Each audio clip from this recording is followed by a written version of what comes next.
There seems to be some technical issues, which we didn't plan for. But I hope you guys can hear me clearly, and hopefully we can hear our guest lecturer as well. I'm gonna just extend the greetings of peace to our guest lecturer to make sure we can hear him clearly. Assalamu alaikum wa rahmatullahi wa barakatuh. وعليكم السلام ورحمة الله وبركاته. MashaAllah. So that is the voice of our guest lecturer today. And our guest lecturer is of Bashir Agbola. He has joined me all the way from New York today. And inshallah, he will be taking us on a beautiful topic. And the topic we have before us today is good manners, a key to paradise. So, good manners, a key to paradise is the topic before us today. And inshallah, without further ado, we're already 10 minutes into the lecture. I'm gonna step aside and allow the guest to do justice to the topic. Bismillah. أعوذ بالله من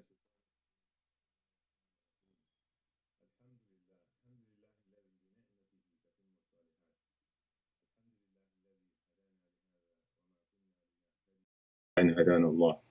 لقد جاءت رسل ربنا بالحق. سبحانك ربنا لا نثني ثناء عليك أنت كما أثنيت على نفسك. نستغفرك ونتوب إليك.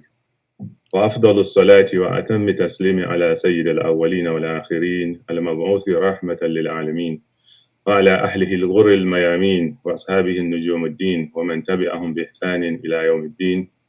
وأحسن الله ختامنا أجمعين إنه هو الغفور الرحيم. آمين. أعوذ بالله من الشيطان الرجيم. بسم الله الرحمن الرحيم. يا أيها الذين آمنوا لا تقدموا بين يدي الله ورسوله واتقوا الله إن الله سميع عليم. يا أيها الذين آمنوا لا ترفعوا أصواتكم فوق صوت النبي ولا تجهروا له بالقول كجهر بعضكم لبعض أن تحبط أعمالكم وأنتم لا تشعرون. إن الذين يغضون أصواتهم عند رسول الله أولئك الذين امتحن الله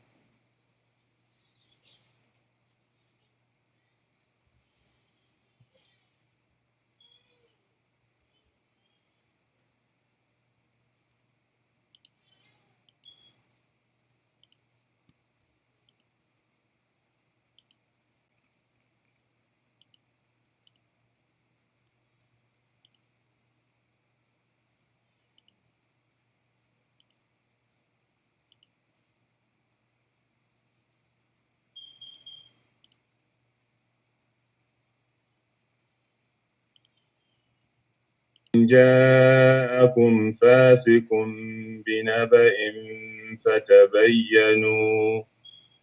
فتبينوا أن تصيبوا قوما بجهالة فتصبحوا على ما فعلتم نادمين.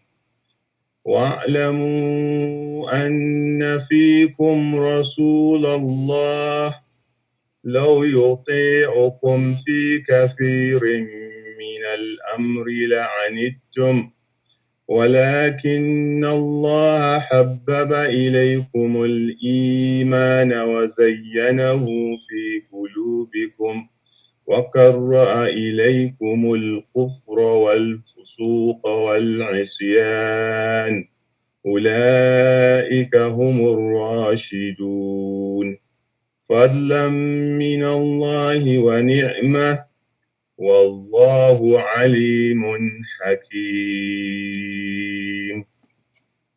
صدق الله العظيم. الحمد لله رب العالمين. I begin in the name of Allah, the most beneficent, the most merciful. We praise Allah, we praise Him, we thank Him, we testify that there is no deity worthy of worship except Allah. We seek His peace and blessings on our noble Prophet Muhammad sallallahu alaihi wasallam, whom Allah has sent as a mercy to the world. We seek Allah's blessings on him and on his noble household and his honorable and righteous companions. And we seek Allah's blessings on all those believers who follow in their footsteps till the day of judgment.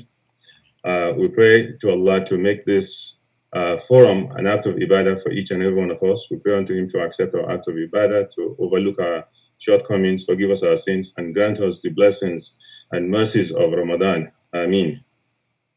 Alhamdulillah, I'm happy to meet with us today on this forum to talk about a topic that is really key to our being Muslims. The title of the discussion for this evening, inshallah, is Manners Key to Paradise. Manners Key to Paradise. Now, this topic is one that is very important because a lot of times we Muslims, we tend to think of manners as something that is optional rather than something that is integral to our faith, something that should be seen as part and parcel of being a Muslim. Manners, adab, good manners, and akhlaq, good characters that result from having good manners, are part and parcel of being a Muslim. And bi'idhnillah, we'll see today why that is the case. What does the Quran teach us about manners? What do we learn about manners from Allah's Apostle, sallallahu alaihi wasallam? And what are the examples that we can also learn from our righteous forebears in the deen? So the first point I want to address is what I referred to earlier as a misconception that many of us have in terms of what manners represent in Islam. Again, just to define what we mean by manners, adab. Adab, manners, good manners, is a set of attributes, actions, behaviors that one is expected to have or to perform in order to epitomize that idea of being a good Muslim. Related to that, and you would hear me use two words interchangeably. I would say adab, I would say khulq, manners and character. We're using them interchangeably. One leads to the other. One feeds into the other. Akhlaq, many times when the scholars want to talk about this topic, they will talk about akhlaq, or good characters or manners. So again, the words are a little bit different, but for the purpose of our conversation this evening, you would see us talking about them and interchanging them as we go along. So this is a concept that is part and parcel of Islam. And to understand this, we see in the Quran where Allah talked about the Prophet ﷺ describing to us and affirming to us the position of the Prophet ﷺ by saying that وَإِنَّكَ لَعَلَى خُلُقٍ عَظِيمٍ. Addressing the Prophet ﷺ in the Quran, Allah is saying, and you have the best of characters. وَإِنَّكَ لَعَلَى خُلُقٍ عَظِيمٍ. You have the best of characters. We also see in the hadith of the Prophet ﷺ where he tells us that his message, he said, إِنَّمَا بُعِثْتُ لِأُتَمِّمَ مَكَارِمَ الْأَخْلَاقِ. Muslims talk about, or manners are not something that, manners are reserved for some other people and not for the generality of Muslims. We are completely mistaken. If that's what we think about when we talk about adab and akhlaq, it is part and parcel of Islam.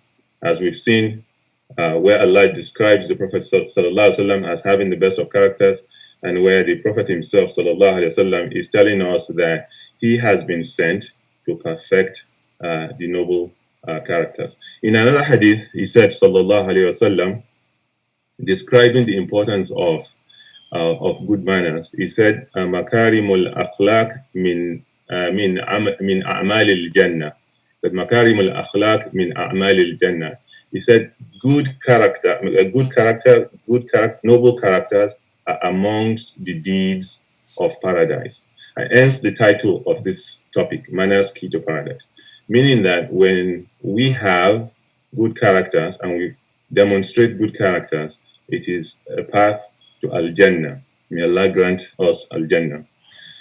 Also, talking on this topic, the Prophet ﷺ said, Inna Allah ba'athani bitamami makarim al-akhlaq wa kamali mahasin al-af'al. He said, Allah has sent me with the perfection of noble characters and completion of good deeds. So, good character, having good manners is part and parcel of Islam. It is not optional. In fact, if you think about where akhlaq and adab sits in Islamic teachings, we will see that some manners and some akhlaq are actually things that are obligatory. Some things are obligatory for us to do them. Some bad manners, some exhibition of bad manners are actually haram to do, and some things are good to do. So the idea we should come away with, inshallah, at the end of our conversation today, is that having good manners, exhibiting good character, is something that each and every one of us need to tackle in the same way that we are fasting and we want Allah to accept our fast, and we see fasting in the month of Ramadan as an act, as an obligation, in the same way that we pray the obligatory prayers and we see it as an obligation, in the same way that we strive to perform Hajj, we pay our zakat, we do all the things that we recognize as acts of ibadah that we should do. We should recognize also that manners are part and parcel of being a good Muslim. If you think about how the early scholars consider manners, it's quite different from how today many scholars of our time, many people that we call scholars, and I use the word scholar rather loosely there, because anyone who does not conform with this idea of manners being part and parcel of being a good Muslim cannot rightly be called a scholar. So there are many examples and many lessons from the lives of our forebears, many of our scholars, many of the Sahaba and the scholars that came after them, which inshallah we'll talk about. Before then, I also want to share a little bit of a part of a story with us. We all know Sayyidina Mu'adh bin Jabal, one of the companions of the Prophet sallallahu alaihi wasallam. He was the one that was appointed by the Prophet sallallahu alaihi wasallam as the governor of Yemen, and a lot of advice that we today as Muslims can benefit from came from the interaction of Mu'adh and the Prophet sallallahu alaihi wasallam as he was getting ready to go to Yemen, because he went to the Prophet to ask for advice and for guidance. There are many lessons there. One lesson is that we, as leaders, in whatever aspect of life we are, when we appoint someone or give them an assignment, we should not just throw them at the task, but we should also help them and coach them and mentor them and provide them with good advice. And we saw that there were many advice that Mu'adh bin Jabal took away from the Prophet ﷺ before he left for Yemen. But where I want to go this evening is Mu'adh radiallahu anhu said, the last advice that the Prophet gave me sallallahu alaihi wasallam, as I put my foot in the stirrup of my horse, as he climbed on his horse and put his foot in the stirrups of the horse to begin riding away, he said the last advice he gave me was this. He said, make your character excellent for the people, ya Mu'adh bin Jabal. So make your character excellent for the people, O Mu'adh bin Jabal. That was the last advice he gave him before he rode away. So again, this tells us that having an excellent character, striving to have an excellent character, is something that part and parcel of our ibadah, and something that you and I have to work to inculcate as part of our practice of our faith. Imam Malik, may Allah be pleased with him, reported that when he was a child, every day his mother would dress him up, getting him ready to go learn. And she would dress him up in the morning, and she would say to him, "Idhab ila Rabi'ata fata'allam min adabihi qabla ilmih." She would say to him, "Go to Rabi'a." Go to Rabi'a. Rabi'a was the teacher of Imam Malik. So every day, his mother would dress him up, getting him ready to go to school, and she would say to him, "Go to Rabi'a and learn from his manners before you learn his knowledge." There's a similar story that's told of Imam Shafi. May Allah be pleased with both of them. Imam Shafi was a student of Imam Malik. There's a similar story told of him that his mom would also get him ready, prepped him for school, and she would say to him, "Go to Malik and learn from his manners before you learn of his knowledge." Many of the scholars of the old times and real scholars of today, understand that the first thing you learn is to learn manners. It is also said of Imam Ahmad bin Hanbal, may Allah be pleased with him, that in his gathering of knowledge, there would be as much as 5,000 people in his gathering of knowledge. People will come to learn from him from far and wide. And of the 5,000 people in that gathering of knowledge, only about 500 of them would be there to learn about hadith, and they're taking notes and writing things down. The rest of the people, over 4,000 people, are there to observe him, to observe his manner, to observe how he behaves.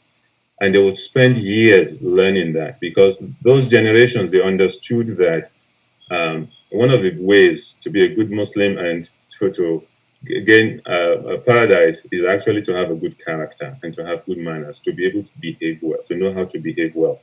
So this is something that the early scholars learn, and all of us as students of knowledge need to learn. In fact, another statement from Imam Malik addressing students of knowledge on this topic was, he said,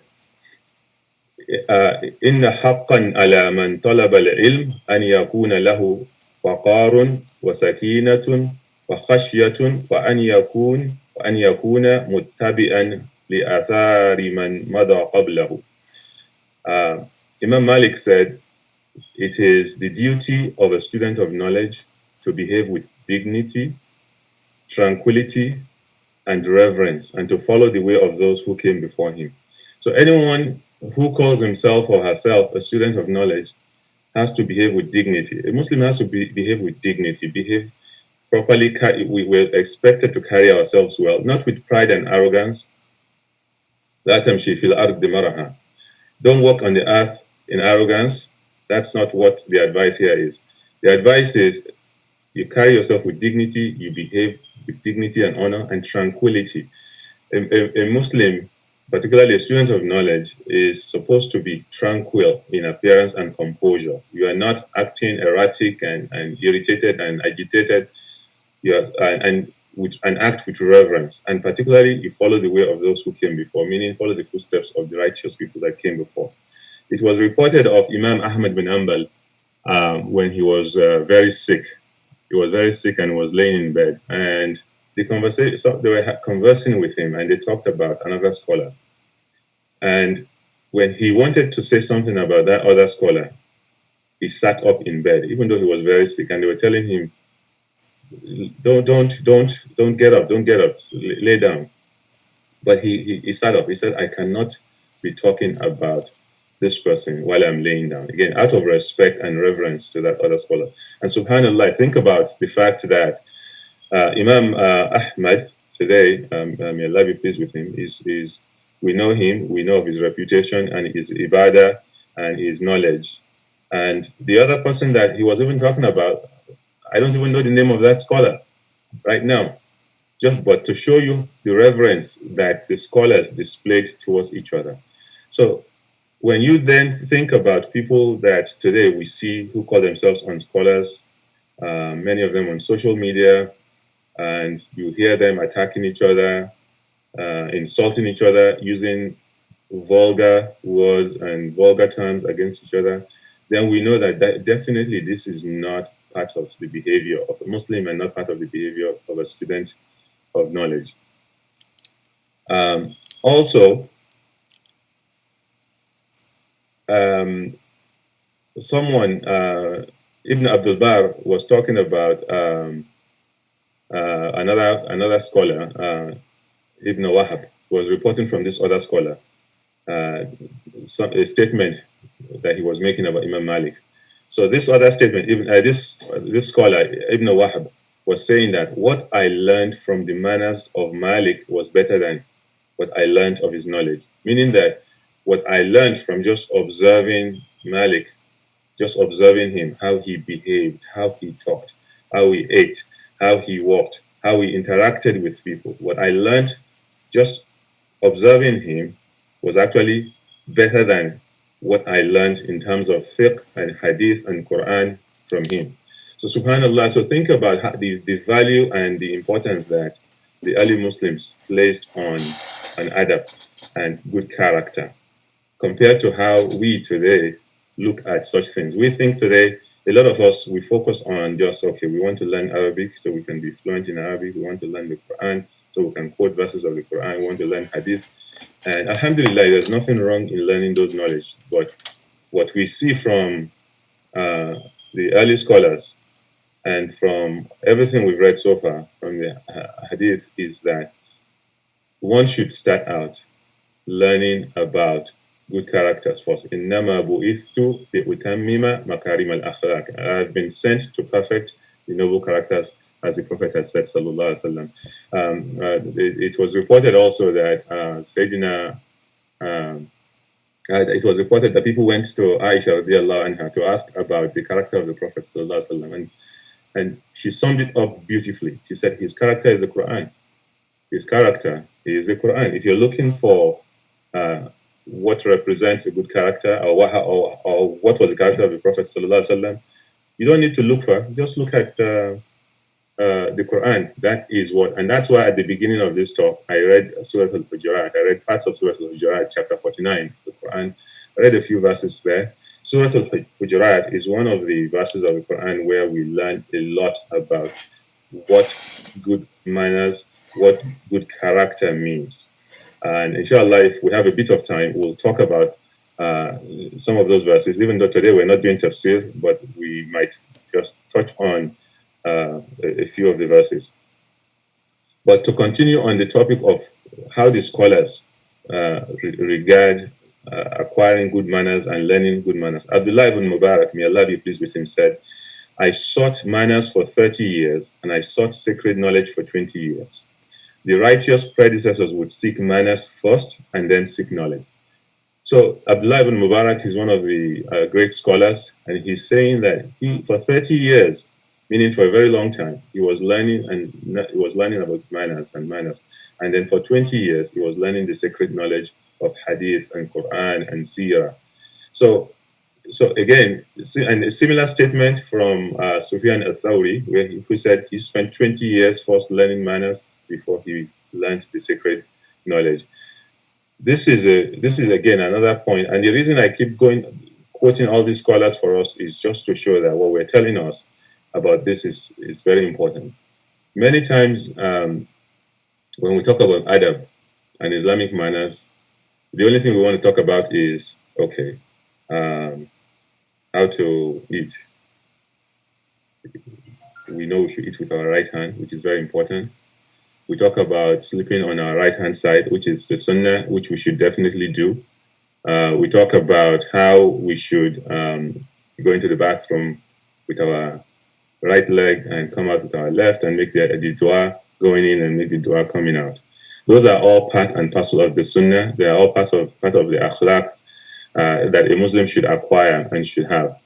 But they are not all that this signifies. That's when we hear that these scholars are sitting in the company of Imam Malik, observing him, and in the company of Imam Ahmad bin Hanbal and observing him, clearly they're observing more than just or there to learn more than what do you say when you're going into the bathroom, or what do you say when you are coming out of the bathroom, and so on and so forth. Ibn al-Qayyim, rahimahullah, another great scholar, he said, and this is a point that's important to understand, just so we know that manners are not just things you do, but manners also, akhlaq, is like the character, are also things, how you are as a person. So Ibn al-Qayyim, may Allah be pleased with him, said, the reality of manners is that it results from beautiful character. So meaning that the good manners that you exhibit, how you interact with people, how you talk with people, the respect that you display to people that you should respect, your interactions with people comes from a beautiful akhlaq, beautiful character. He went on to say, thus, manners is the externalization of integrity and strength in one's inward disposition into action. Meaning that excellent behavior, that good manner, that good adab that you display is actually as a result of you externalizing how you feel on the inside. So let us think about how a lot of us practice adab. We think that good adab, good manners is just, being respectful to our elders as we should, saying kind words, qawlun ma'ruf, as we should to people. But then on the inside, we do not have the same feeling of tranquility and humility that we should have. One example I like to give is this. I said, just think about your response in this situation.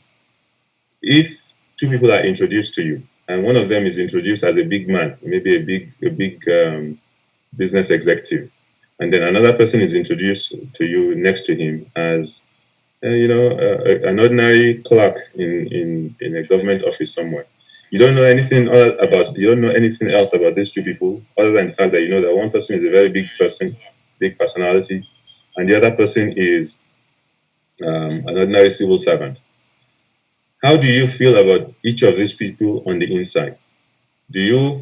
On the inside, do you feel towards them the same level of human respect, or do you look down on the clerk because you heard that he's just a clerk in a government office, and the other person because he's said to be a big person in a big position? If the answer is that you relate to people and you feel towards them based on what you perceive of their material status, then that means one has not internalized good manners enough. Because if we do, then we would know that لا يسخر قوم من قوم عسى أن يكونوا خيرا منهم. No one should make jest of another person, because who knows, they might be better than you.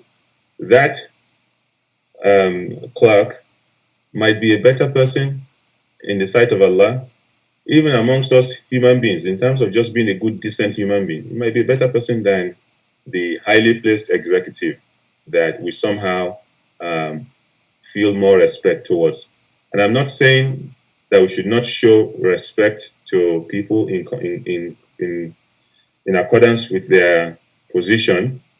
That is not what I'm saying. But what I'm saying is that how we perceive them and how we feel them matters even a lot more than what we show to them. But when we feel towards them, as a Muslim should feel towards another person, as we are taught in Surah Al-Hujurat, then we'll know that yes, we're really getting the message and internalizing the message. So let us look at those verses we read at the beginning in Surah Al-Hujurat. There are many lessons for us that we can take away from those ayahs. So we see that in the first verse of Surah Al-Hujurat, chapter 49, where Allah says, Bismillahir Rahmanir Rahim, Ya ayyuhalladhina amanu la tuqaddimu bayna yaday Allahi wa rasulih wattaqullah inna Allah sami'un alim. Allah says, oh you believe, do not put yourselves forward in the presence of Allah and His apostle, but remain conscious of Allah, for verily Allah is all hearing and all knowing. There are two events that are reported to be the reasons for the revelation of this verse. two asbabun nuzul. One of them, one of them involved one of those two sabab involved asbab involved an argument between Sayyidina Umar and Sayyidina Abu Bakr over the nomination of somebody to be an Amir. Abu Bakr had someone in mind, and Umar had someone in mind that he was trying to suggest to be nominated. And they were arguing in the presence of the Prophet ﷺ, and even raising their voice above his voice. And when this verse was revealed, both of them were really concerned and remorseful. And to the extent that Sayyidina Umar radiallahu anhu would speak in such low tones that many times he would be told to speak up in the presence of the Prophet ﷺ. And Sayyidina Abu Bakr, on the other hand, made a commitment that he would never raise his voice up other than to speak in low tones. The other incident, I don't think we need to even go into the other incident relating to this verse for now, but the lesson I want to point to us here is one, is the companions, when they get the feedback and when they get to the message and the commandment to make a correction to their behavior, you see how quickly they adjust and they make the correction. Another one in the next verse of this surah, where Allah says, Ya ayyuhalladhina amanu, la tarfa'u aswatakum fawqa sawti an-nabi. O you believe, don't raise your voice above the voice of the Prophet sallallahu alaihi wasallam. فلا تجهروا له بالقول كجهر بعضكم لبعض أن تحبط أعمالكم وأنتم لا تشعرون. And don't call out to him the way you call unto each other. You know, oh yeah, yeah, Muhammad, or yeah, or yelling or calling his name without respect. The same way you call each other. Allah says, don't do that. In the incident that this relates to has to do with one of the companions, Thabit bin Qais al-Shammas, who, in the presence of the Prophet ﷺ, when a delegation was visiting from Banu Tamim, he was raising his voice and speaking very loudly. Thabit bin Qais, may Allah be pleased with him, was a righteous companion, a good person, a good man. But naturally, he has high volume. Naturally, his voice is loud. And he would speak loudly, and he was speaking loudly, and his voice was going up. And when this verse was revealed, he became so distraught that he stopped going into the company of the Prophet ﷺ for a while. He was afraid that, because he said, all my deeds are now, Allah says, Anta abata amalukum, so that your deeds should not go to waste. He said, all my deeds have gone to waste. And he was so remorseful and so distraught and would not go into the company of the Prophet ﷺ for a while. And then, of course, we see in the next verse where Allah then praises him and those who make the needed adjustment by saying, Inna alladhina yaghuduna aswatahum inda rasulillahi ulaika alladhina imtahana Allahu qulubahum littaqwa lahum maghfiratun wa ajrun azim. Allah says, those who lower their voices in the presence of Allah's apostle, it is they whose hearts Allah has tested to his consciousness, and they shall have his forgiveness and a mighty reward. So because Thabit bin Qais made the adjustment, and the lesson, one of the lessons I want us to take away from here is, many times when we are corrected, when we are told to make a correction about how we behave, whether it is our choice of words, whether it is how we address people or how we relate to people, or sometimes it's something as simple as maybe when you're talking to people, your voice tends to go up. Or when you are eating together with people, you tend to eat faster than everybody else, and maybe depriving them of their fair share. Whatever the correction is, when a correction is being made to us, it is important for us to be able to take the correction in good faith, make the adjustment, and then move on from there. So, and when we do that, Allah rewards us for that effort, as opposed to us being defensive and arguing that either this doesn't matter, or I don't want to be corrected, or this is how Allah has made me, and my voice is loud and I cannot lower my voice, or I am this way, I cannot make this change, or I am too old to make a change. The one excuse that people make that is really wrong. Many times people will talk about not being able to change because of their age. If you think about the fact that many of the companions of the Prophet ﷺ accepted Islam late in their years. Some accepted Islam as youngsters, some accepted Islam in their middle age, and some accepted when they were much older. And yet, many of them, we know of them as Sahaba and Sahabiyats who are upright and God-fearing, and who left behind the lifestyle that they had in the Jahiliyyah, in the days of ignorance. They were able to make the transformation that is required. So we Muslims should never make that excuse that, you know what, I cannot change at this age. At this age, I can't change. No, if something is not right in your character and in your behavior, you need to change it. And you pray to Allah to help you to change it. In fact, one of the dua that the Prophet ﷺ would often make is also a dua for good character. He would say, sallallahu alayhi wasallam, Allahumma gfirli khatayaya wa dhunubi kulliha, Allahumma ishni wa ajirni واهدني لصالح الأحمال والأخلاق فإنه لا يهدي لصالحها ولا يصرف عني سيئها إلا أنت. He would pray, sallallahu alayhi wasallam, Oh Allah, forgive all of my sins and mistakes. Oh Allah, refresh me and protect me, and guide me to righteous deeds and character. For none can guide to its righteousness and divert its evil but you. So we see that even the Prophet ﷺ, whom Allah has described as وَإِنَّكَ لَعَلَىٰ خُلُقٍ عَظِيمٍ, that you are on the noblest of character, he would even pray for noble character. So this is a teaching and a lesson for all of us.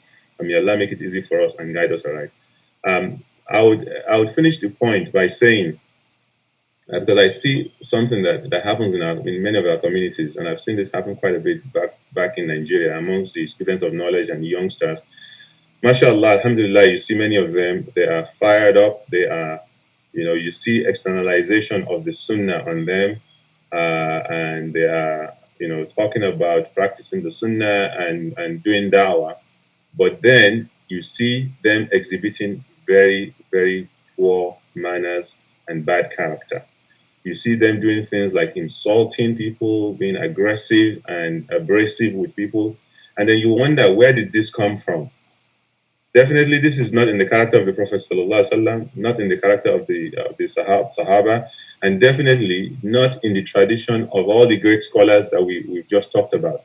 Whether it's people like Imam Malik, whether it's Ibn Qayyim, whether it's Ibn Taymiyyah or Sufyan al-Thawri, or all these other scholars who talked about spending years learning how to behave, learning good character, and exhibiting good character. So then you wonder, where did all these brothers and sisters, where did they find their own Islam? When a Muslim brother is behaving aggressively and roughly and saying, you have to do this, you have to do that, and or when they have cause to disagree with you, they disagree very abusively, in a very abusive manner. And then you wonder, where did that come from? Is that really Islam? Definitely it is not Islam. It has nothing to do with Islam. So it is ignorance. And it is because exactly what the classical scholars were afraid of. They would spend many years learning character and good behavior before they start learning knowledge, because they know that if you jump to knowledge and you're learning fiqh, you're learning seerah, you're learning hadith, you're learning tafsir, but you did not learn good character, then you'll be behaving badly. And you see many of these people, you see them on Facebook, you see them on all kinds of social media, you see them on TV, saying things and acting in ways that shows that they are not scholars. Because if you hold them to the standards of the Prophet ﷺ and the standards of the early companions and the early scholars, these people have wholly failed in terms of what they should do. May Allah guide us and protect us from that. Inshallah, I'll just spend the last few minutes before we go to question and answer, summarizing what we've said in Yoruba for the benefit of those who might not speak English. Ani inti abarawa sọ̀rọ̀ lé lórílẹ̀ ní pẹ̀lú ògo Ọlọ́run náà ni ìwà ọmọlúwàbí nínú ẹ̀sìn Islam. Nínú tí ó máa ń ṣèyàn láàánú pẹ̀lú àwọn mùsùlùmí ni pé lọ́pọ̀lọpọ̀ gbà àwọn ẹlòmíì rò pé tá a bá ń sọ̀rọ̀ pé èèyàn ń wo ọmọlúwàbí, a máa rò pé kò ń ṣe ìkan nínú àwọn iṣẹ́ tí mùsùlùmí ní láti máa ṣe nínú ẹ̀sìn. Ìwà ọmọlúwàbí nínú ìjọsìn fún Ọlọ́run ọba ni. nínú ìjọsìn fún Ọlọ́run ọba lórí ànábì fúnra rẹ̀ sallallahu alaihi wasallam ó sọ fún wa ó ní innama bu'ithtu li utammima makarimal akhlaq ó ní a rán mi láti wá ṣe àtúnṣe àwọn ìwà tó dáa jùlọ láti wá ṣe àṣetán ìwà tó dáa jùlọ nínú ìwà ọmọlúwàbí. So ẹni tí ànábì sallallahu alaihi wasallam fi ń kọ́ wa ń bẹ̀ ni pé òun sallallahu alaihi wasallam nínú iṣẹ́ tí Ọlọ́run bá gbé fún òun náà ni pé láti wá fi ìwà tó dáa fi kọ́ àwa mùsùlùmí àti gbogbo wa. Bákan náà nínú hadithi míì ó ń ṣàlàyé fún wa pé makarimul akhlaq min a'malil janna nínú àwọn iṣẹ́ tí múyàn wọ aljanna òun náà ni ìwà ọmọlúwàbí nínú àwọn iṣẹ́ tí múyàn wọ aljanna gẹ́gẹ́ bí àṣegbọ́ nínú hadithi. Nígbà tí Ọlọ́run bá fẹ́ máa júwe ànábì fúnra rẹ̀ sallallahu alaihi wasallam nínú Qur'an Ọlọ́run ní wa innaka la'ala khuluqin azim pé dájúdájú rẹ̀ ànábì sallallahu alaihi wasallam ìwà tó dáa jùlọ ni a fi ṣe oore fún wa ìwọ iṣẹ́ ńlá Muhammad sallallahu alaihi wasallam. Bàtà máa bí Aisha radiyallahu anha ìyá ńlá wa wọn ní báwo tiẹ̀ ní ìwà ànábì sallallahu alaihi wasallam ó ní ìwà ẹ̀ ní Qur'an ní ìwà ẹ̀. Nínú tí ó jẹ́kọ̀ọ́ fún èmi àti ẹ̀yin pàápàá òun náà ni pé ànábì sallallahu alaihi wasallam ó kọ́ wa pàápàá pé tá bá ń wo gígí táà bóyá èèyàn wọṣọ ń sìn ni ó wá ń wọra ẹ pé èmi mo wọṣọ tó dáa tó báyìí èmi mo ṣe tó dáa tó báyìí ó ní a máa ṣàdúrà ìwọ Ọlọ́run gẹ́gẹ́ bí o ṣe tún àwọ̀ mi ṣe dákun tún ìwà mi ṣe nínú àdúrà tó kọ́ wa pé ìwọ Ọlọ́run ọba o gẹ́gẹ́ bí o ṣe tún àwọ̀ mi ṣe dákun tún ìwà mi ṣe torí pé àwọ̀ ní kọ́kọ́ ni ẹ̀dá ńlá ti máa lé ẹ̀dá ńlá ti máa wo ìwẹ̀ ẹ̀ náà. Ìkan náà àwọn àfáà wa àgbà Imam Malik ó ní ìgbà tóun wà kékeré ìyá òun á múra fún un á wá ní lọ sọ́dọ̀ àfáà Rọ̀bíà kó lọ kọ́ bí a ti ṣe ń hùwà kó tó kọ́ nínú ìmọ̀ ẹ̀. Bákan náà Imam Shafi tóun náà jẹ́ ọmọ kéwù Imam Malik òun náà sọ ó nígbà tóun náà wà kékeré ìyá òun á múra fún òun á ní ó yá nìṣó ń lé kéwù lọ sọ́dọ̀ Malik kó lọ kọ́ bá ti ṣe ń hùwà kó lọ kọ́ adab ìhùwàsí ọmọlúwàbí kó lọ kọ́ adab látọ̀dọ̀ ẹ̀ kó tó kọ́ ìmọ̀. Ẹ̀kọ́ tá a rí ń bẹ̀ náà ni pé àwọn àfáà kan ti lọ àwọn máa ń lo ọ̀pọ̀lọpọ̀ ọgbà àti ọ̀pọ̀lọpọ̀ ọdún láti kọ́ báwo nìyàn ṣe ń hùwà ọmọlúwàbí wọ́n tẹ̀ tó bẹ̀ sí ń kọ́ nípa àwọn ìmọ̀ Quran hadith tafsir sira Sufyan al-Thawri kan náà àgbà àfáà òun náà ó ní 20 ọdún lòun fi kọ́ adab kóun tiẹ̀ tó bẹ̀ sí ń kọ́ gbogbo àwọn ìmọ̀ tó kù pátápátá láti fi lè jẹ́ kí a mọ pàtàkì kíyàn máa hùwà tó dáa. N tó wá máa ń ṣèyàn láàánú ni pé ẹ bá rí ọ̀pọ̀lọpọ̀ àwọn èèyàn lénìí tán pera wọn ní ọmọ kéwú àbí ńgbà míì àwọn míì tán pera wọn láàfáà gan ọ̀rọ̀ ẹnu wọn àbí ìhùwàsí wọn ẹ máa wò pé èèyàn ṣe ń hùwà báyìí èébú oríṣiríṣi ló máa jáde lẹ́nu wọn.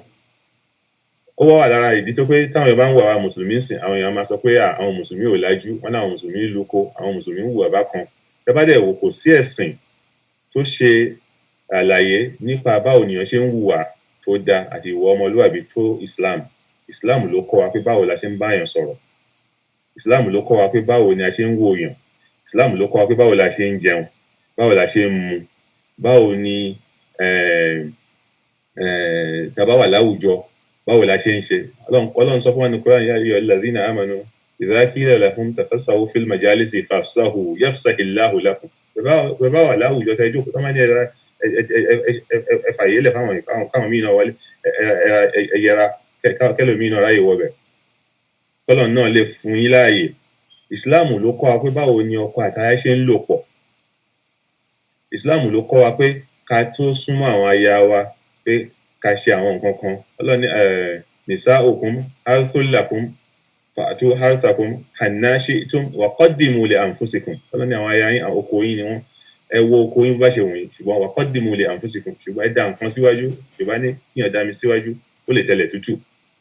So Islam torí pé Islam ń kọ́ wa pé àwọn aya wa wọ̀n iṣẹ́ ẹran takọ̀ ń kì mọ́lẹ̀ pé ìyẹn láti fi pẹ̀lẹ́pẹ̀lẹ́ àtọ̀rọ̀ dúndùn àti ìwà dúndùn fà wọ́n mọ́ra bá wọn lò torí wọ̀n iṣẹ́ ẹran takọ̀ máa kì mọ́lẹ̀. Islam ló kọ́ wa bẹ́ẹ̀. Islam ló kọ́ wa pé tá bá jọ ń jẹun pọ̀ ká fọwọ́ wa tá bá jọ ń jẹun pọ̀ ká bẹ̀rẹ̀ pẹ̀lú orúkọ Ọlọ́run ọba ká fọwọ́ ọ̀tún jẹun ká bẹ̀rẹ̀ sí ń jẹun láti apá ibi tí oúnjẹ yẹn ti súnmọ́ wa. Bákan náà, Islam ló kọ́ wa pé tá bá fẹ́ wọ ilé ìgbọ̀nsẹ̀ ká fẹsẹ̀ ọ̀tún wọbẹ̀, tá bá máa nu ara ká lo ọwọ́ òsì ká má lo ọwọ́ ọ̀tún. Gbogbo àwọn ẹ̀kọ́ yìí tó dáa. Islam ló kọ́ wa pé tá bá rẹ́rìn síra wa sàárà ni, pé kí mùsùlùmí kó tiẹ̀ rí ọmọ ìyá ẹ̀ kó sì rẹ́rìn músẹ́ sí ọmọ ìyá ẹ̀ láti tùnú sàárà nìyẹn lọ́tọ̀ fúnra rẹ̀. Ẹ̀rí pé so gbogbo àwọn nǹkan yìí ẹ máa wò pé and then Islam ló tún kọ́ wa pé qawlun ma'ruf khayrun min sadaqatin yutbi'uha adha, pé kíyàn sọ̀rọ̀ ọ̀rọ̀ tó dá lẹ́nu, kódà bó bá kó sọ̀rọ̀ tó dá lẹ́nu fún yàn ó bẹ́tà ó lóore fún yàn láti ṣe ju pé kó ṣe sàárà tó pé lórí ìgbà tó bá ṣe sàárà yẹn tán wà tó máa sọ̀sọ̀kúsọ wà máa sọ̀rọ̀ ìbànújẹ́ fẹ́ni tó ṣe sàárà fún. So Islam a rí pé tí Islam kọ́ wa nínú ìwà ọmọlúwàbí ó ṣe pàtàkì, ó wá ṣèyàn láàánú púpọ̀ pé àwa mùsùlùmí àwa láwá jùnú pátápátá. Tá bá ń sọ̀rọ̀ manners and adab pé àwọn alákọ̀wé ló ń sọ̀rọ̀, a máa ń sọ̀rọ̀ table manners. Pé bákan Islam dẹ̀ ti kọ́ wa ní gbogbo ẹ̀. Islam fún wa ní table manners, Islam kó fún wa ní báwo la ṣe ń múra, báwo la ṣe ń ṣe. So nítorí náà ẹ̀yin ọmọ ìyá mi lọ́kùnrin àti lóbìnrin, ẹ jẹ́ kí a padà sí tí Islam kọ́ wa. Ẹ jẹ́ a padà sí tí Islam kọ́ wa ká sì mú adab ká mú ní tó ṣe pàtàkì fún wa. Tá bá mọ̀ pé lóòótọ́ ni ẹ̀sìn yìí jẹ wá lógún, ẹ jẹ́ a mú, ẹ má jẹ́ a máa wò pé nítorí pé bí àwọn èèyàn lè ṣe bí àwọn lè má ṣe. It is not optional. Nítorí pé à ń láti ṣe ni, ó wà lára níta láti ṣe, gẹ́gẹ́ bí a ṣe kà nínú Suratul Hujurat tí Ọlọ́run bá ṣàlàyé àwọn tó yẹ pé ní ìbẹ̀rẹ̀ súra yẹn tí a ní Sayyidina Abubakar àti Sayyidina Umar wọ́n ṣe fàǹfà lórí pé ká ní kí Ànábì sallam yàn gẹ́gẹ́ bí amir sípò kan. Wọ́n wá ń jọ ń fà láàrin ìran wọn, ohun wọn ń lọ sókè, ohun wọn ń lọ sókè, ohun wọn ń lọ sókè. Ọlọ́run wá sọ àyà lẹ̀. Pàtó wọ́n rí àyà àwọn méjì, ó di pé ọwọ́ ọmọ wọn bá ṣọ. Ó di pé Sayyidina Umar tó bá wà ní ọ̀dọ̀ Ànábì sallallahu alaihi wasallam a máa sọ̀rọ̀ jẹ́ẹ́jẹ́. Di pé ńgbà míì gan máa sọ pé gbóhùn sókè ká gbọ́n tó ń wí. Bákan náà Sayyidina Abubakar radiyallahu anhu òun náà ó ní èmi ò rẹ̀ ńlá Muhammad sallallahu alaihi wasallam ní gbóhùn lọ sókè lọ́dọ̀ ẹ̀ mọ́. Àyà kejì tí a kà níbi tí Ọlọ́run ti ń sọ̀rọ̀ pé ẹ̀yin onígbàgbọ́ òdodo ẹ má máa gbóhùn yín lọ sókè kọjá ohùn oníṣẹ́ ńlá Muhammad sallallahu alaihi wasallam, ẹ sì má máa ké pè gẹ́gẹ́ bẹ́ẹ̀ ṣe máa ń pe ara yín ìpèpè ara yín. Sàhábì kan Thabit bin Qais al-Shammas wọ́n ní ó jẹ́ ẹ̀dá tó pé ohùn ẹ̀ máa ń lọ sókè. Bọ́lọ́run ṣe dá nìyẹn, kò ń ṣẹ̀ṣẹ̀, Bọ́lọ́run ṣe dá ni. Ohùn ẹ̀ máa ń lọ sókè. Ìjọ kan táwọn ìjọ kan wá láti ìjọ Banu Tamim tán wá sọ́dọ̀ Ànábì sallallahu alaihi wasallam. Wọ́n wá lórí ìjókòó láwùjọ. Ó wá ń sọ̀rọ̀ ló ń gbóhùn sókè, ló ń gbóhùn sókè, ló ń gbóhùn sókè. Ọlọ́run wá fi Ọlọ́run fi báwí àti gbogbo àwọn tó máa ń ṣe bẹ́ẹ̀. Ìgbà tó wá gbọ́ bẹ́ẹ̀ inú ẹ̀ bàjẹ́, torí Ọlọ́run ní anta habata a'malukum wa antum la tash'urun, pé ẹ jáwọ́ níbi kíni kíṣẹ́ yín má bàa bàjẹ́. Inú ẹ̀ wá bàjẹ́ pé gbogbo iṣẹ́ òun ló ti bàjẹ́ yìí. Ó wá lọ jókòó lé kò wá sí àwùjọ Ànábì sallallahu alaihi wasallam fún ọ̀pọ̀lọpọ̀ gbà. Ó fi wá di pé ìgbà Ọlọ́run náà tó wá sọ àyà kalẹ̀ pé àwọn tó ṣe irú àtúnṣe báyìí gẹ́gẹ́ bí irú àtúnṣe tí Thabit náà ṣe, Ọlọ́run dájúdájú àwọn ẹni báyìí Ọlọ́run bá ti dán wọn wò, ti dán ìgbàgbọ́ wọn wò, wọ́n dẹ̀ ti páàsì. So tí lára ẹ̀kọ́ tà ní láti kọ́ ńbẹ̀ náà ni pé gbogbo táwọn tó bára wa sọ yìí nígbà míì dábàá àwọn kankan tó kù díẹ̀ káàtó nínú ìwà wa a ní láti máa gbáya àtúnṣe tó máa ń fún wa ṣe.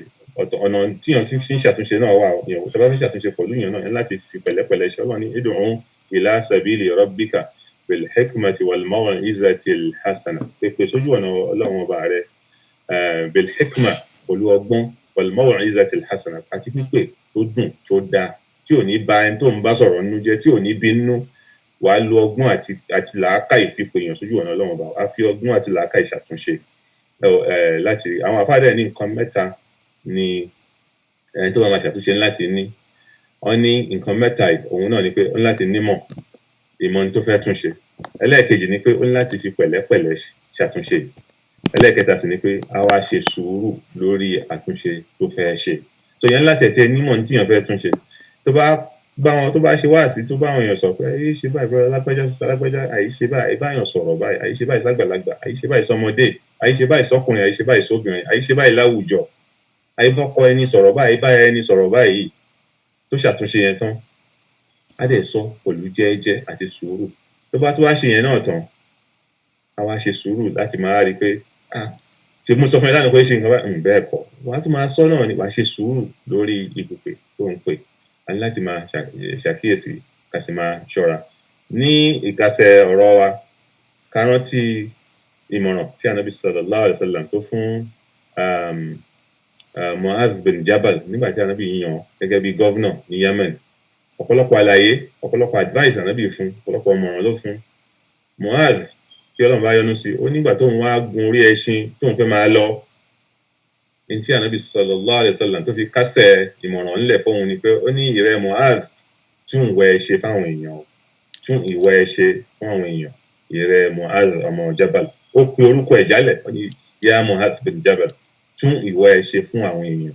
Lẹ́yìn ìgbà tó ti fún ní ìmọ̀ràn oríṣiríṣi, ṣe báyìí, pè wọ́n sí la ilaha illallah, tó má gba la ilaha illallah tán, pè wọ́n sí pé kán máa kírun, tó má gbà yẹn náà tán ní kán máa san zaka, tó má gbà yẹn náà tán rí i pé o ò mú èyí tó dáa jù lọ nínú dúkìá wọn. Ó dẹ̀ tó wá sọ fún nínú àwọn ìmọ̀ràn tó fún, ó ní wattaqu da'watal mazlum fa innahu laysa baynaha wa bayna Allahi hijab. Ṣọ́ra fún àdúrà ẹni tá a bá ń bò sí o, torí kò sí gàgà láàrin àdúrà àti Ọlọ́run Ọba. Lára nǹkan tí à ń láti máa wò, tó bá kàn ń hùwà gàràgàrà, tá ń hùwà gìrìgìrì, tá ń hùwà bí ẹni tí ò tiẹ̀ kíà àbí ẹni tí ò tiẹ̀ lẹ́kọ̀ọ́, tá ń pa àwọn èèyàn lára, tá ń ní àwọn èèyàn lára pẹ̀lú ìwà wa, tó bá di pé irú àwọn ẹni bẹ́ẹ̀ gan tó máa ń bẹ Ọlọ́run Ọba, Ọlọ́run ní laysa baynaha wa bayna Allahi hijab, kò sí gàgà kan láàrin irú àdúrà irú àwọn ẹni bẹ́ẹ̀. Torí náà àrọwà lélẹ̀ jẹ́ fún ẹ̀yin àtèmi, kí a gbìyànjú ká máa ṣọ́ ìwà wa wò, ká kọ́ ìwà ká tó kọ́ ẹ̀sìn, ká kọ́ ìwà ká tó kọ́ ìmọ̀ ẹ̀sìn, torí ìwà lára ìmọ̀ ẹ̀sìn náà ni. So ká má kàn sọ pé fíkù ni mo fẹ́ kọ́ Lárúbáwá, mo fẹ́ kọ́ Quran, mo fẹ́ kọ́ tafsir, gbogbo nǹkan tó já ká kọ́ ẹ̀, a sì ní láti kọ́, torí ara ẹ̀sìn wa ni, a ní láti kọ́, torí pé ìmọ̀ ló làdí ní ọgbọ́n ògbé, a ní láti mọ̀ ọ́ ṣe. Ṣùgbọ́n tá ní láti kọ́kọ́ kọ́ òun náà ni pé báwo ni a ṣe ń hùwà ní ìhùwà ọmọlúwàbí, káwa náà lè rí ọ̀nà wọ àlùjánnà. Kí Ọlọ́run kó dákun kó ṣe ní ìrọ̀rùn fún èmi àti ẹ̀yin. Níta wí náà, Ọlọ́run kí ó gbà ní ládá fún gbogbo wa, k'Ọlọ́run kó ṣe àforíjì ẹ̀ṣẹ̀ fún gbogbo wa. Níta wí tó dáa láti ọ̀dọ̀ Ọlọ́run Ọba ni, èyí tó kù díẹ̀ káàtó láti ọ̀dọ̀ àṣìṣe àti àìmọ̀kan tèmi ni. Ọlọ́run kí ó jọ kó ṣàánú wa, kó bá lé àṣetán jìnnà. Allah subhana rabbika rabbil izzati amma yasifun wa salamun ala al-mursalin walhamdulillahi rabbil alamin. Àmín. Alhamdulillahi rabbil alamin. Adúpẹ́ fún àfà Muhammad Bashir Agboola náà ni wọ́n dá lẹ́kọ̀ọ́ lórí ìwà dáadáa, good manners, tí a pè ní good manners a key to paradise. Ẹni tó bá fẹ́ wọ àlùjánnà nínú tó máa gbóṣùwọ̀n nínú iṣẹ́ tí ọmọ ìdí ènìyàn ṣe, òun náà ni iṣẹ́ dáadáa, ìwà dáadáa, láti wà dáadáa gẹ́gẹ́ bí mùsùlùmí. Nínú àwọn nǹkan tó mẹ́nubà náà ni pé àwọn kan wà bẹ́ẹ̀ ni Ọlọ́run ṣí èèyàn dá, wọ́n wá ìmọ̀ débi tí wọ́n wá mọ̀, àmọ́ wọn ò fi ìwà, wọn ò fi kún ìmọ̀ tí wọ́n wá, tó já sí pé tó bá ń ṣe dáwà, ohun tó wá pọ̀ jù lóde ẹ̀sìn nìyẹn. Ọ̀pọ̀lọpọ̀ àfáà ìmọ̀ wà, wọ́n ti ka tírà lọ́tùn, wọ́n ti ka tírà lósì, àmọ́ ẹ lè tẹ̀lé wà wọn, àfi kẹ́ máa tẹ̀lé ọ̀rọ̀ ẹnu wọn lásán, nípa àwọn ìwà tó ń wù kò bọ́ sí láàrin àwùjọ, kó dẹ̀ bu àwa mùsùlùmí kù. For the benefit of my brothers and sisters that are not versed in the Yoruba language, our topic today is good manners, a key to paradise, and our guest lecturer is Alhaji Afa Bashir Agboola. So he took us on a short spiritual journey on manners. So when we talk about manners, it's all encompassing. It's not just about how we sleep, how we eat. It kind of covers everything about the life of a Muslim. So I'm not going to repeat the lecture. I'm just going to open the lines. If we have questions, comments, or contributions, feel free to bring your comments or contribution at 817-717-5685. Once again, the number to call for answers, if you have questions, is 817-717-5685 is the number to call if we have questions. So you can also send us your question via WhatsApp. So if you don't feel like calling, you can send your question using the same number on WhatsApp. It's 817-717-5685. It's the number to call. So alhamdulillah, I'm just gonna go ahead with the questions that I have right now that I already have. So I think we already queued up some questions which I'm about to ask. But if you have any questions, like I said, let me check the line and make sure the line is open so we can take your calls. I think the lines are open and we should be able to take your calls. And we apologize for the technical difficulties. So something happened right at the beginning of the program, but Allah knows best. So I'm gonna go straight into the questions. So the first question, because now I was looking at I read in preparation of this topic and this lecture. So I was also trying to look, mix some kind of I looked some books and read some I did. And in one I did, I didn't know how if it. I think it's a Sahih. It's a verified I did. Where the Messenger Sallallahu Alaihi Wasallam said, "There's nothing that will weigh more heavily in the balance of the believer on the day of resurrection than a good attitude. And verily Allah hates the foul-mouthed person who speaks in an offensive manner." And he Sallallahu Alaihi Wasallam said, "Shall I not tell you of the dearest of you to Allah, the ones who will be seated closest to me on the day of resurrection?" And they said yes. And the Prophet ﷺ responded, "The best of you in attitude." So now, following this idea, I have a question. So does a bad attitude invalidate faith or cancel out faith? So because we see some people, they they fast, they pray, they engage in all, extra ibadah, but again, when it comes to their attitude, you can't really write anything good about them. Yes. So there's a hadith of the Prophet sallallahu alaihi wasallam, in fact, talking about fasting, where he said, "Man lam yada qawla zur wa amala biha, falaysa lillahi hajatun fi an yada ta'amahu wa sharabahu." He said, "Whomsoever does not leave qawla zur, foul talk, bad talk, and acting, falsehood and acting falsely. فَلَيْسَ لِلَّهِ حَاجَةٌ فِي أَنْ يَدَعَ طَعَامَهُ وَشَرَابَهُ." Allah has no need for his living, his food, nor his drink. Now, technically, he still has his fast. He's not required to repeat the fast because he has not eaten, he's not drunk, and he's not had sexual intercourse during the fasting period from dawn to dusk. But in terms of reward, in terms of earning Allah's pleasure for it, he's not getting anything. So it's a wasted effort. So this shows us that we cannot just be technical Muslims. What do I mean by technical Muslims? A technical Muslim is someone who just does the rituals. The rituals only. He prays, he gets up to pray. His mind is not there, and so he said, "Well, at least I've prayed my prayer." He's not praying with the consciousness of Allah that he should pray and in the anticipation of earning Allah's reward. So we should be very careful that all these things, just as was said in the verse that we read, that be careful, so that your deeds do not go to waste while you are not even aware. That is the scary part of it. A lot of people are doing things that are undermining their good deeds, things that are undermining their religious practice, and they're not even aware that these actions. So someone is fasting now and spending his time engaging in al-fasha and backbiting and slandering people or lying.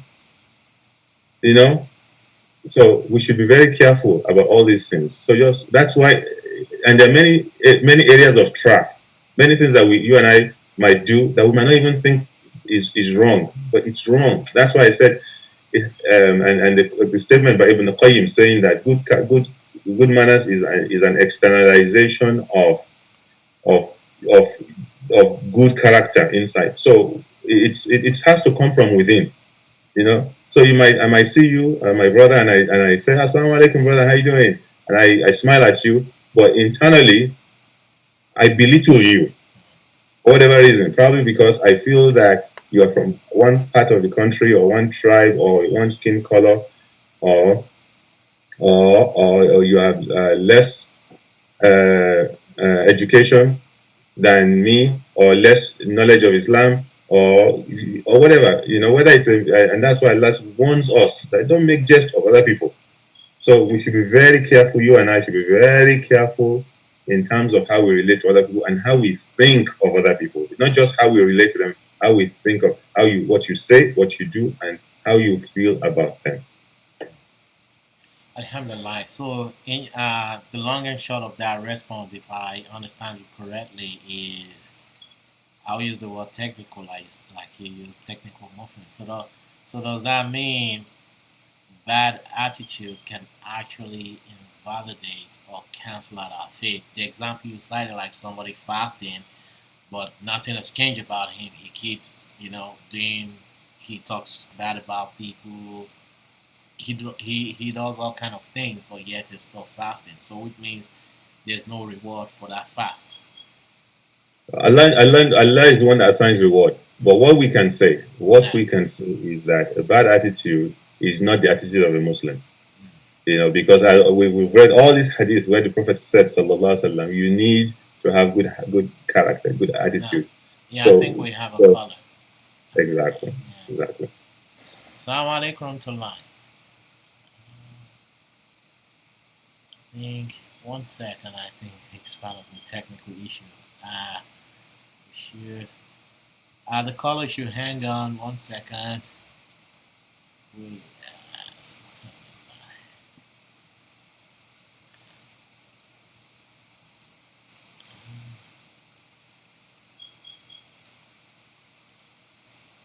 Unfortunately, yeah, we lost that call.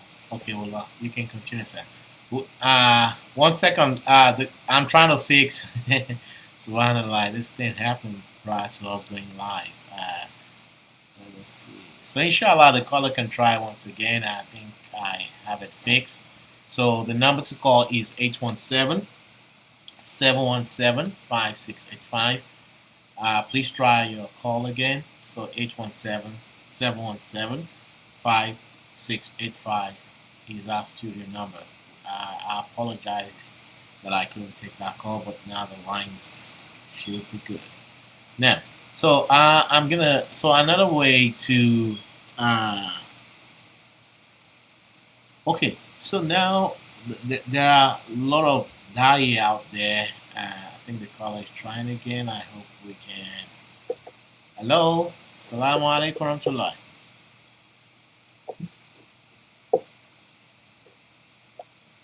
Assalamu alaikum. Maybe I'm gonna. I don't know. Maybe we should do it like this. Maybe you can text the question. Yeah, maybe exactly. Or you can call my direct number. You can call me on WhatsApp.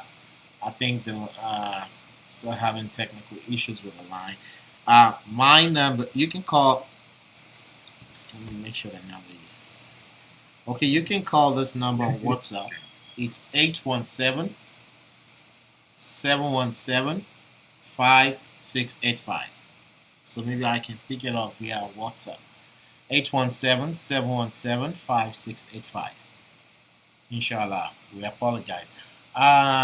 Okay, another question is, can we conclude that bad character or bad manners or attitude is a sign of weakness of faith? Yes, yes, because when someone has a good understanding and good faith, their behaviors will reflect that faith. Again, the statement that I read from Ibn Qayyim, I think is a very good one. Let me read that statement again. He said, the reality of manners is that it results from beautiful character. Thus, manners is the externalization of integrity and strength in one's inward disposition to action. Meaning that the good manners that you exhibit is just Now, Ustaz, I think we got a call. Oh, wa alaikum salam wa rahmatullahi wa barakatuh. I think this is. Amen. Amen. Amen. Can you hear the caller? Me, mo boy, boy. Imam Abdul Qudus Oritola. Yeah. Okay. Yeah, Imam Abdul Qudus Oritola láti Dallas. Wọ́n ní kí a máa kí ni pé ara àwọn ọmọlé kéwọ́n yín o. Nah. Okay, Imam. Wa alaikum salam. Ẹ ṣé. Now. So, I didn't get the response to that question. So I was saying the statement from that we read from Ibn Qayyim, yeah. Okay. Shows us that when the good manners that you exhibit is a reflection of a good state of iman that you have. Now, someone can have externally good manners and not have good state on the good faith on the inside, but someone cannot have bad manners and be in a good state of iman. So somebody can have good manners externally, but on the inside could be completely rotten. But someone cannot be rotten on the outside and be good on the inside. So that is why the scholars just imagine when Sufyan al-Thawri is saying he spent 20 years, learning adab before learning the other knowledge, and another scholar saying he spent 30 years, and Imam Malik going to learn manners, adab, before he learns everything else. Imam Shafi, likewise. And all these scholars, they're teaching us that this is where you need to start, because they know that if you don't have that, it undermines it undermines everything else you're doing, and you will not even know. And that is why they understand the importance of starting with that. And when raising children, this is important to us all as parents. Let's teach our children good manners. And many particularly the educated class, many times we think teaching our children good manners is teaching them table manners alone, saying please, saying thank you. Those are all beautiful manners. We should teach them all of that. But it's more than that. It's part of the manners to show respect to the elders. And I'm not even speaking from the cultural side. I'm talking from the Islamic point. We know the hadith, and I'm paraphrasing, where the Prophet said, sallallahu alaihi wasallam, that he's not one of us who does not have mercy on our, who does not show kindness to the old elders and have mercy with our children. I'm paraphrasing the hadith. But again, so we see many examples of things like that, and where we see it is reported that the Prophet ﷺ is such that a little girl can come and hold him by the hand and take him to do something for her. Sallallahu Alaihi Wasallam. That is part of his humility. You see people who claim to be students of knowledge or scholars, and they see so much arrogance and pride in them. In fact, I don't know if you have a lot of time. There's a small story I want to tell us real quick about Imam Ahmad bin Hanbal. If you please interrupt me when questions come in. Okay. There's a story told of Imam Ahmad bin Hanbal. He traveled one time to a town. Of course, they didn't recognize him. They didn't know him. In that town, he prayed in the masjid. And after the time of the prayer, he laid in the masjid. The caretaker of the masjid came and said, look, I need to close the door. As we do in our times in some of our masajid, they close the door. He said, I just want to rest here for the next prayer. The caretaker said, no, you cannot. You cannot rest here. He said, I have to. He said, no, you cannot. So the caretaker forcibly dragged him out of the masjid across the street. So across the street was a baker who was preparing the dough for his bread. And the baker saw what happened. He didn't know this man. He called him to come and rest in his shop and continue with his work, kneading his dough and everything.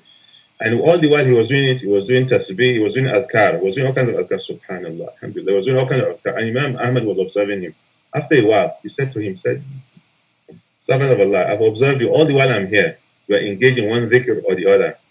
He said, why do you do that? He said, Wallahi, there's nothing I want that Allah has never given me. Except one thing. I want to meet Imam Ahmad, and that is the one wish that Allah has not yet granted me. And Imam Ahmad was so touched. He said, Wallahi, Allah has dragged Ahmad by his foot to your door.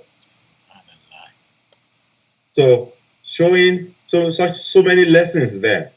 That one lesson of being humble, as Imam Ahmad was, because when that caretaker was arguing with him, he could have said, "Do you know who I am? Do you know who I am?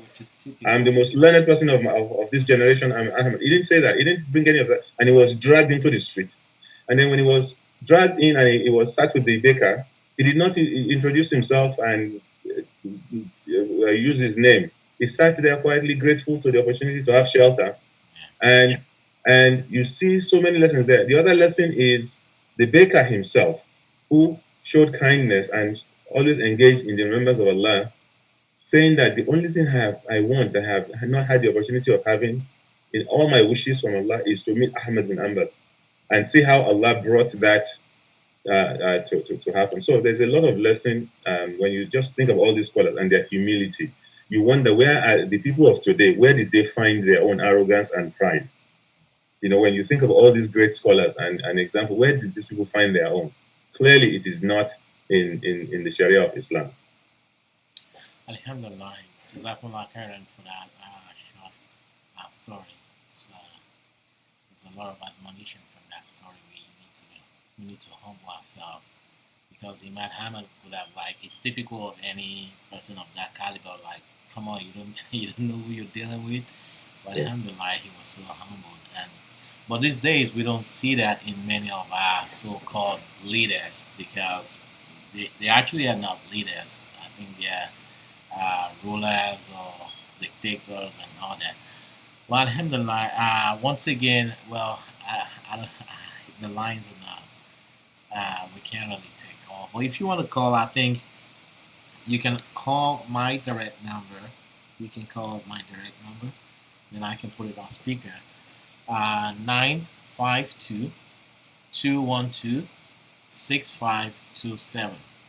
952 212 6527. We have about 9 minutes to the end of the segment. If you have questions, please feel free to call or text. Let me check the WhatsApp group again. No question. Okay, so there's this other question here, and this has to do with. I think you already touched this question in the course of your lecture, but I'll ask it again. So, what is the harmful impact of a bad attitude on dawah or calling people to Allah? May Allah Yeah. be glorified and exalted. Like, because many people, like, I know you've said it, but we can, overemphasize it, because a lot of people these days, and I think the ones that are so, for lack of a better word, rebellious, is once you don't belong to their league of belief.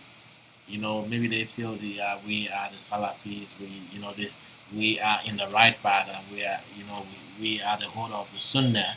And if you do something in contrary to what they believe, they take you as their enemy, despite the Yeah. fact we are brothers in Islam. So what kind of manners is that? Because if I'm wrong, and that brings me to another question. So how do we correct somebody? So if somebody is doing something wrong, what is the manner of correcting that person? The Prophet says, Sallallahu Alaihi Wasallam, Man ra'a minkum munkaran فليغيره بيده وإن لم يستطع وبلسانه وإن لم يستطع وبقلبه فذلك أضعف الإيمان. Whomsoever sees an evil should correct it with his hand, meaning take practical steps to correct it. And if you cannot, then speak out against it. And if you cannot, at least hold it as detestable in your heart. Of course, that always has to be present anyway, meaning you have to find the thing that it's wrong, and then that would lead you to take action to correct it.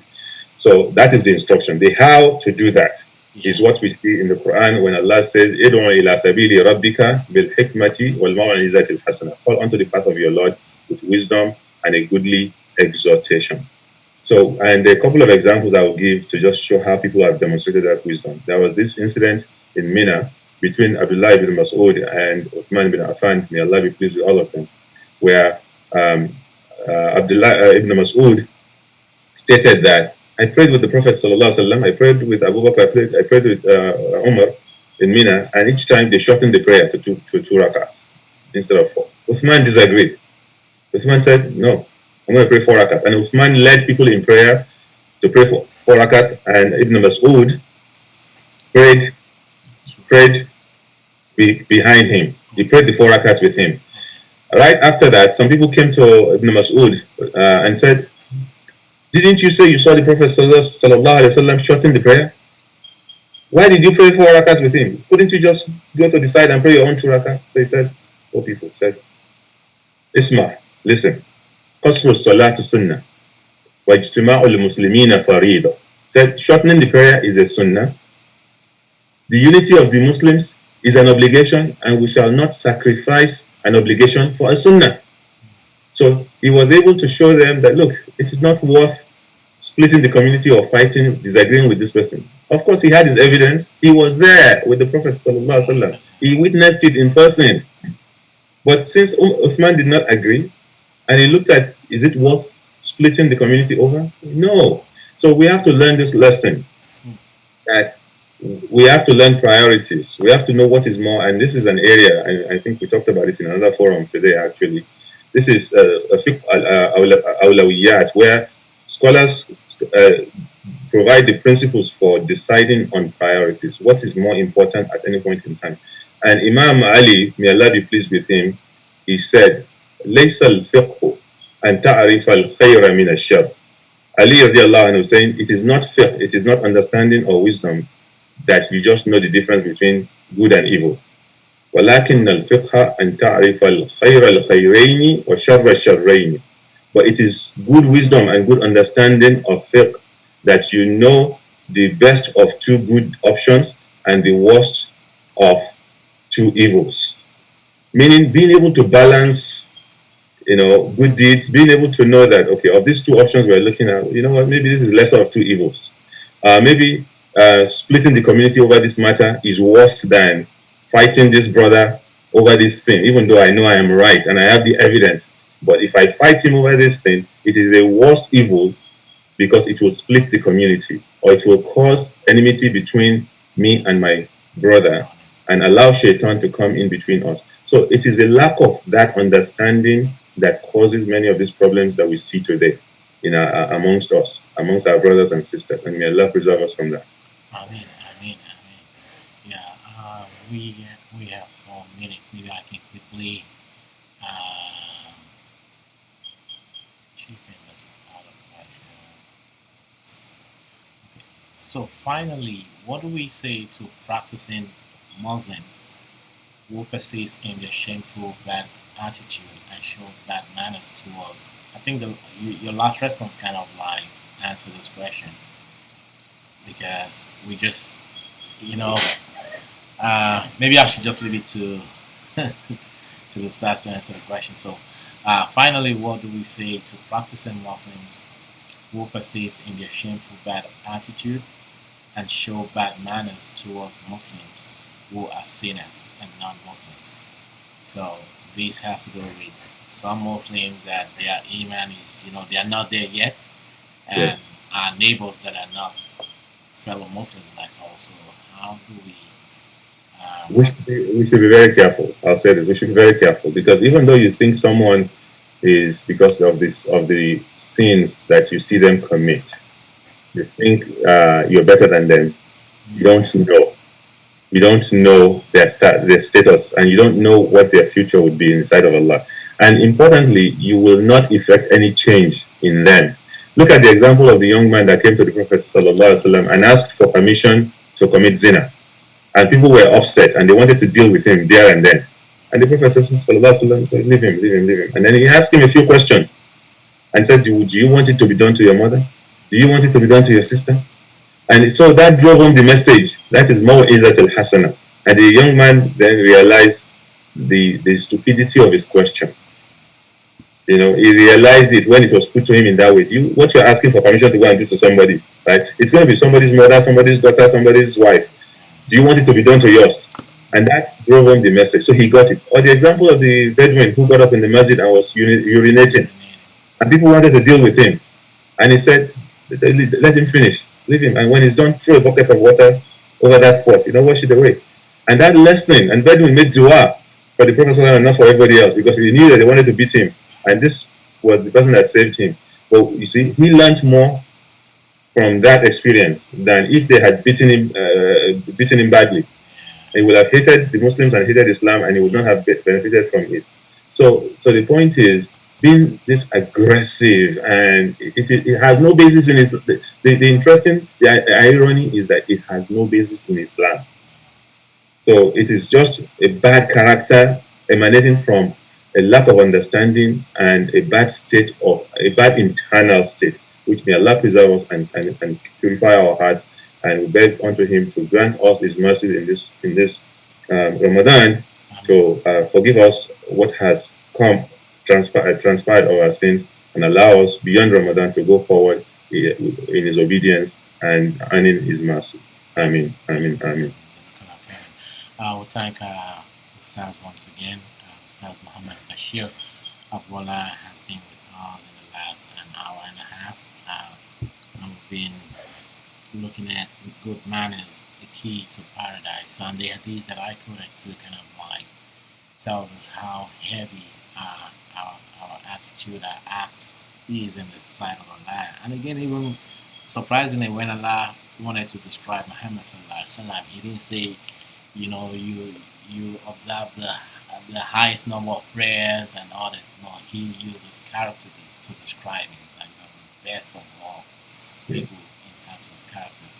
So may Allah elevate us up to that level, and may forgive us all our shortcomings. Others time will request that Ustaz give us a closing dua. We're already on top of the hour. It's 8:01, and I know you're preparing for iftar. ربنا تقبل منا إنك أنت السميع العليم وتب علينا يا مولانا إنك أنت التواب الرحيم. ربنا هب لنا من أزواجنا وذرياتنا قرة أعين واجعلنا للمتقين إماما. ربنا آمنا بما أنزلت واتبعنا الرسول فاكتبنا مع الشاهدين. وصلى الله على سيدنا محمد وعلى أهله وأصحابه أجمعين. سبحانك اللهم وبحمدك نشهد أن لا إله إلا أنت نستغفرك ونتوب إليك. والسلام عليكم ورحمة الله تعالى وبركاته. وعليكم السلام ورحمة الله وبركاته. Jazakallah khair. So Alhamdulillah, we thank Allah. We thank our lecturer for this beautiful topic. May Allah reward him, his household. May Allah continue to increase him in iman and in beneficial knowledge. We apologize. We're having a lot of technical issues today, and I think that's what Allah wills for us today. There were a lot of technical issues, but alhamdulillah, I know Allah will give us the wisdom and the might and all it takes to fix it. So I hope something big hasn't broken, but inshallah we'll look into that. We apologize if the transmission doesn't come out the way it used to. Forgive us, it's part of our shortcomings, so we are not perfect. It's only Allah subhanahu wa ta'ala that is perfect. So inshallah the lecture train continues. It's not stopping today. We will be having another lecture with one of our known guests on this platform. So he's been here one time, he's coming back again. He was here, I think that was on Monday, last week Monday. So he was here, no, that was this week. So he was here this week Monday, and inshallah he's going to be with us again. But this is a sponsored segment by the National Council of Nigerian Muslim Organization, NCNMO. So Imam Abdul Qudus Oritula, he called earlier on the show, so he will be with us tomorrow, inshallah, and we will be looking at Tawheed, the only way to salvation. So Tawheed, which is the center point, the pivotal point of Islam. So you can be a Muslim without Tawheed. So Tawheed is very, very essential in the life of a Muslim. So inshallah we shall be looking at Tawheed, the only way to salvation. So we need to tune in tomorrow, same time. It's gonna be 5. I know the Imam reached out to me, but usually the National Council always want this program to be at 5 p.m. Central. So I'll work with the Imam and make sure that we keep to that time. And if we couldn't get on air at 5 o'clock, maybe we'll let you know, inshallah. So just stay tuned, stay tuned. And I want to thank you, Jazakumullah khairan, to every one of you that have subscribed to our YouTube channel. Alhamdulillah, Allah, may Allah reward you. So keep spreading it.